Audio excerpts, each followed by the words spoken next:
అసమ్మతికి Congress mark taste చూపించింది high command. ప్రభుత్వంపై అవిశ్వాస తీర్మానం ప్రతిపాదించిన 6 సీమాంధ్ర ఎంపీలకు ఏఐసీసీ సమావేశానికి అధిష్టానం అనుమతి నిరాకరించింది. లగడపాటి రాజగోపాల్, రాయపాటి సాంబశివరావు, ఉండవల్లి అరుణ్ కుమార్, సాయి ప్రతాప్, సబ్బం హరి, హర్షకుమార్లకు హైకమాండ్ గేట్లు మూసేసింది.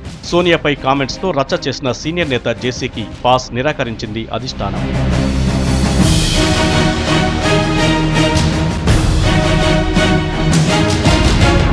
ఏఐసీసీ సమావేశంలో పాల్గొనే అధికారం కాంగ్రెస్ వాదిగా తనకుందని ఎంపీ లగడపాటి అన్నారు. అవిశ్వాస తీర్మానం కాంగ్రెస్ పై కాదని యూపీఏ ప్రభుత్వంపైనేనని చెప్పారు లగడపాటి. అవిశ్వాస తీర్మానం పెట్టింది యూపీఏ ప్రభుత్వం మీద, కాంగ్రెస్ ప్రభుత్వం కానే కాదు. కేంద్రంలో ఉన్నది కాంగ్రెస్ ప్రభుత్వం కాదు, అది యూపీఏ ప్రభుత్వం మీద. అది చట్టపరంగా కానీ లేకపోతే పార్లమెంటరీ వ్యవస్థలో ఉన్న పద్ధతుల ప్రకారం కానీ మేము ఎక్కడ కూడా వ్యతిరేకించింది ఏమీ లేదు, ఉల్లంఘించింది ఏమీ లేదు. అందుకనే మాకు ఎటువంటి నోటీస్ లేదు, మా మీద ఎటువంటి చర్య లేదు.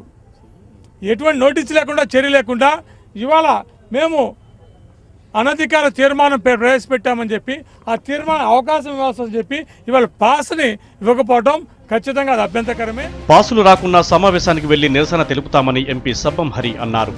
సభ్యులుగా తమ హక్కు ఉపయోగించుకోవడంలో తప్పు లేదన్నారు సబ్బం హరి. వెళ్తాం, అక్కడ కూర్చుంటాం, పాస్ ఇచ్చినంత వరకు ఏసీ సమావేశం బయట కూర్చొని మా నిరసన తెలియజేయాల్సినటువంటి అవసరం ఉందని నేను భావిస్తాను. ఏఐసీసీ సమావేశానికి వెళ్లాలని ఉన్నా తమకు హైకమాండ్ పాసులు ఇవ్వలేదన్నారు కాంగ్రెస్ నేత జేసీ దివాకర్ రెడ్డి. పిలవని పేరంటానికి వెళ్లాల్సిన అవసరం లేదని అన్నారాయన. నేను వెంకటరెడ్డి గారు ఏఐసీసీ మెంబర్లో, ఏఐసీసీ ఆహ్వానం మాకు ఇంతవరకు అందలేదు. కాబట్టి పిలవని పేరంటానికి పోవటం మంచిదా కాదా అనేటువంటి ఒక సందేహం ఉంది. అదే కాకుండా వివక్షత కూడా చూపుతున్నారేమో కాంగ్రెస్ పార్టీ వాళ్ళు అనేటువంటి అనుమానం కూడా మాకు ఇప్పుడు కలుగుతుంది. ఆంధ్రుల్లో ఒక రకంగా, తెలంగాణ వాళ్ళు ఒక రకంగా చూడటం అనేది ఇది నిజంగా వివక్షతే. నాకెప్పుడు ముఖ్యమంత్రి కొత్త పార్టీ పెడతాడు అనేటువంటి మాట చెప్పలేదు. మీరు ఎట్లా ఊహాకారణాలు అంతే తప్ప ఆయన మీతో చెప్పలేదు, మాతో చెప్పలేదు. ఏఐసీసీ సమావేశానికి పీసీసీ చీఫ్ ఇప్పటికే ఢిల్లీ ఫ్లైట్ ఎక్కితే సీఎం మాత్రం డుమ్మా కొట్టే ప్లాన్లో ఉన్నారు. ఏఐసీసీ భేటీకి మొత్తం 150 మందికి ఆహ్వానం వచ్చినట్లు తెలుస్తోంది.